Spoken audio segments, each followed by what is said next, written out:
हम बिटकॉइन के रुकने तक शानदार बढ़त देख सकते हैं। सुप्रभात, शुभ संध्या, शुभ दोपहर, आप जहां भी हों, जब भी हों। मेरे वीडियो देखने के लिए धन्यवाद। मेरा नाम डेविंसी जेरेमी है। मैं यहां दुबई में हूं। आशा है आप अच्छा कर रहे हैं। आशा है आप लोगों के साथ सब अच्छा होगा। कारण यार, तुम्हें पता है क्या, हालांकि तकनीकी विश्लेषण कहता है कि हमें थर्स के तक नीचे जाना चाहिए, लेकिन ऐसा करना जरूरी नहीं है, और इसलिए हम उस संभावना के बारे में बात करने जा रहे हैं। आज के एपिसोड में और एथीरियम भी कहां जाने वाला है, और यदि आप इनमें व्यापार करने में रुचि रखते हैं, मैं क्या हूं, मैं आपको क्या बताने जा रहा हूं, तो आप bybit.davincig15.com, 2bit.davincig15.com या CoinW पर ऐसा कर सकते हैं। लिंक विवरण में है नीचे। ठीक है यार, हाँ, यह रोमांचक समय होने वाला है। इस बार कुछ जल्दी उत्साह होने की संभावना है। बिटकॉइन और एथीरियम के लिए यह अलग है कि वे बहुत जल्द ही एक विशाल चंद्रमा पर उतरने वाले हैं। हाँ, मुझे पता है आप ऐसे हैं, क्या कहते हैं? ठीक है, आज के एपिसोड में हम इसी बारे में बात करने जा रहे हैं। ठीक है। बिटकॉइन में उछाल आया क्योंकि बाजार फेडरल रेट के फैसले का इंतजार कर रहा है। व्यापारियों ने बुधवार की फेड कमेटी की बैठक में पहले ही कीमत तय कर ली है, लेकिन यह संकेत कि मार्च में ब्याज दरें घटेंगी, संपत्ति में और बढ़ोतरी हो सकती है। मार्च में घटने वाली है फेड फंड दर। क्या वे कल फेड फंड दरों के बारे में बैठक नहीं करने वाले हैं? हाँ, कल 1 दिन और 14 घंटे बाद, जब मैं इसे रिकॉर्ड कर रहा हूं, उनकी एक बैठक होने वाली है और इसकी बहुत अधिक संभावना है, जैसे 31 जनवरी को, कि वे दरें बढ़ाने जा रहे हैं, हालांकि कम नहीं है। हाँ, दिलचस्प। मुझे आश्चर्य है कि वास्तविक अर्थव्यवस्था के साथ क्या हो रहा है। क्या फेड वास्तव में मुद्रास्फीति संबंधी दबावों को दूर कर चुका है और वास्तव में दरें बढ़ाने की योजना बना रहा है? यीशु, ठीक है, हाँ, मुद्रास्फीति वास्तव में नियंत्रण से बाहर होनी चाहिए। अब मुझे आश्चर्य है कि सीपीआई क्या कह रही है। चलिए, सीपीआई, ठीक है, तो आइए यहां देखें। यह क्या कह रहा है? क्या यह हमें सीपी झूठ बताएगा? यह साल दर साल प्लस 0.3 तक बढ़ रहा है। तो यह क्या है? पिछले 12 महीनों में 3% की वृद्धि हुई। ठीक है, इस प्रकार वर्ष के दौरान 3.9% की वृद्धि हुई, और यह अभी भी हमें नहीं दिखाता कि सूचकांक मूल्य क्या है। यह बहुत पागलपन है। वे वेबसाइट पर ऐसा क्यों नहीं करेंगे? क्योंकि वे इसे आपके लिए बहुत बहुत जटिल बनाना चाहते हैं।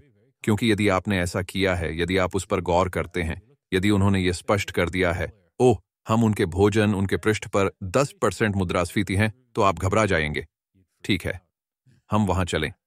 इसमें कहा गया है कि वे कह रहे हैं कि दिसंबर 2023 में यह 3.4% सही है, भोजन 22.7%, घर पर खाना 1.3%।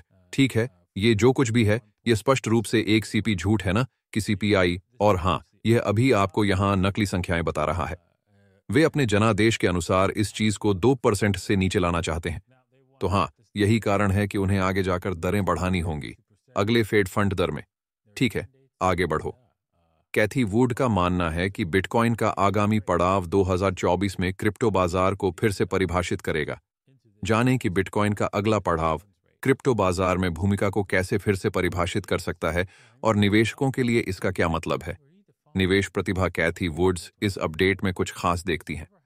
ठीक है, एक बात जो आपको समझनी होगी वह यह है कि वह वही देखती है जो वास्तव में बिटकॉइन पर कुछ समय बिताने वाले हर व्यक्ति को दिखता है।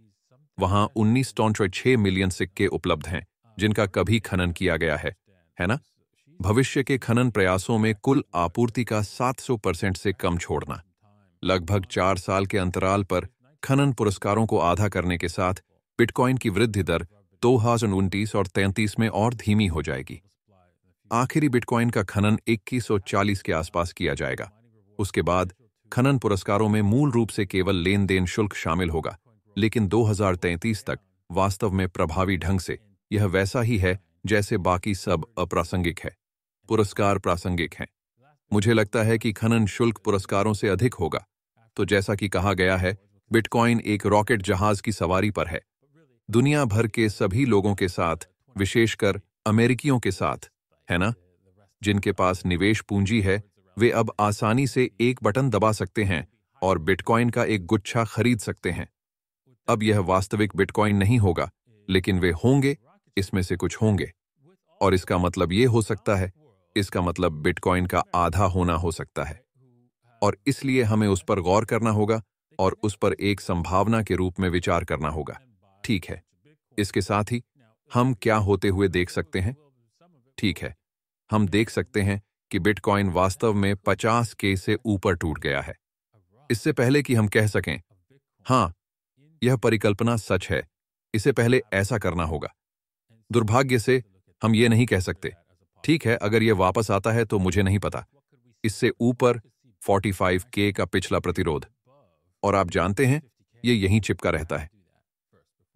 नहीं नहीं नहीं नहीं नहीं नहीं, ये 47K तक जा सकता है और फिर भी उलट सकता है। तो ये कोई पक्की बात नहीं है। हमारे ये कहने में निश्चित बात है कि अरे, ये बारी है, ये बाजार कह रहा है, हाँ, हम ऊपर जा रहे हैं और हम जा सकते हैं, ये डरावना हो सकता है। ये वास्तव में डरावना, बहुत तेज और नियंत्रण से बाहर हो सकता है। आइए यहां देखें। मैं साप्ताहिक में जाना चाहता हूं और जानना चाहता हूं कि हम यहां क्या कर सकते हैं। आइए देखें कि उस बिंदु पर सीधे $68,000 के निशान तक क्या घटित हो रहा है। हम विविध थे, लेकिन संभवतः हम वहीं जा सकते थे। एक बार जब हम 50K को पार कर जाते हैं, तो एक सेकंड के लिए उसके बारे में सोचें। धिक्कार है जी। बिल्कुल ठीक। उसके साथ कहां? आइए अल्पावधि पर नजर डालें और देखें कि हम क्या देख सकते हैं। जैसा कि मैंने कहा, यह अंदर जा रहा है। आप जानते हैं, गैराज में। अंदर। पार्किंग गैराज घड़ी की कल की तरह है। आप देखिए, यह एक टैगलाइन थी जो पार्किंग गैराज आंदोलन पर आधारित थी। और आप देखिए, हमने इसे टूटने के बाद समर्थन के रूप में इस्तेमाल किया। और फिर हम प्रतिरोध आखिरी था। वह पीली रेखा, जिसे मैंने पहले प्रतिरोध के रूप में खींचा था। और इसके क्या यह केवल थोड़ी देर के लिए उन दोनों के बीच रुका रहा और फिर दोबारा पंप किया गया? तो हम देख सकते हैं कि यह पार्किंग गैरेज, जैसा कि मैं कहता रहा हूं, एक महत्वपूर्ण स्तर है जिस पर हमें तब तक नजर रखनी होगी जब तक कि यह अप्रासंगिक न हो जाए, क्योंकि अंततः इस तरह की चीजें बाजार संरचना, बाजार के कारण अप्रासंगिक हो जाती हैं। इस प्रकार की चीजों को सूंघना शुरू करें और फिर, ओह, ठीक है, मैं इसका व्यापार करूंगा, और फिर वह व्यापार काम करना बंद कर देता है। इसलिए इस बात का ध्यान रखें। तो जैसा कि कहा गया है, आप देख सकते हैं कि यहां इस स्तर पर कहीं, वाह, यह अच्छा है, अगला पार्किंग गैरेज स्तर है। और फिर हम ऐसा बार बार कर सकते हैं और देख सकते हैं कि इसका क्या परिणाम होता है। ओह, उस स्तर को देखो। अच्छा, ठीक वहीं जहां तीव्र समर्थन और प्रतिरोध है। अब मुझे लगता है कि इस क्षेत्र में प्रतिरोध होना चाहिए, यहीं के आसपास ये होना चाहिए।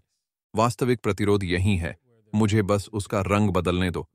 यहीं पर हमें कुछ वास्तविक प्रतिरोध देखना चाहिए, लेकिन देखते हैं कि क्या यह उसे तोड़ता है और पार्किंग गैरेज की ओर जाता है। यह दिलचस्प होगा। ठीक है, इथेरियम पर आगे बढ़ें। फिर से, मैंने देखा है कि इथेरियम, एक बार जब उसने इस स्तर को तोड़ दिया था, अगर उसने इस उच्च स्तर को तोड़ने का फैसला किया तो, अरे नहीं, ये यहीं के बारे में सही था। मुझे लग रहा था कि हम 2C334 के स्तर तक जा रहे हैं और हम वास्तव में इसके करीब पहुंच गए हैं। अभी भी संभवतः वहां जा रहा हूं। और यदि आप इसे छोटा करने का प्रयास कर रहे थे, तो यह अब 30R.2 तक पहुंच गया है। इसलिए मैं सावधान रहूंगा। वहां पहुंचने से पहले यह थोड़ा गड़बड़ होने वाला है। यह थोड़ा धीमा, अस्थिर और बदसूरत है, लेकिन हाँ, 38.2 लक्ष्य प्रतीत होता है। और यह संभवतः उससे थोड़ा अधिक है, क्योंकि आप देख सकते हैं कि वहां निश्चित रूप से एक समर्थन लाइन है। यहां अगर हम कैंडल बॉडीज लेते हैं, तो यह संभवतः ऊंचाई की आखिरी कैंडल बॉडी है। संभवतः हम यहीं जा रहे हैं। हाँ, कहीं ऐसा ही। तो यही लक्ष्य है। और आप देख सकते हैं कि वहां कुछ समर्थन था। इसलिए उस स्तर पर कुछ प्रतिरोध की तलाश करें। और हाँ, प्रमेय इस समय यही करना चाहता है। आप देख सकते हैं कि यदि हम बाईं ओर देखें, तो वहां बहुत सारी लाल मोमबत्तियां हैं। इसलिए हम आसानी से आगे बढ़ते रह सकते हैं, यहां तक कि ICSI 1.8 तक, जो कि $2,500 का निशान है। तो यह है एथीरियम, ये बहुत ऊपर जाएगा। ठीक है, देखने के लिए धन्यवाद। मुझे आशा है कि आपको आज का एपिसोड अच्छा लगा होगा। मैं जानता हूं मैंने किया। मैं जानता हूं कि आज मुझे मजा आया और हम यहां अपने चैनल पर कुछ प्रश्नोत्तरी करने जा रहे हैं। मैं इसे लोगों के लिए लाइव करता हूं और तब मैं उनके प्रश्नों का उत्तर दें। यदि आप चाहते हैं कि आपके प्रश्नों का उत्तर लाइव हो और आप इसे लाइव देखें ताकि आप पहले व्यापार कर सकें, तो आप divincij15.com पर जाकर मेरे समूह में शामिल होकर ऐसा कर सकते हैं। नीचे विवरण में लिंक। धन्यवाद।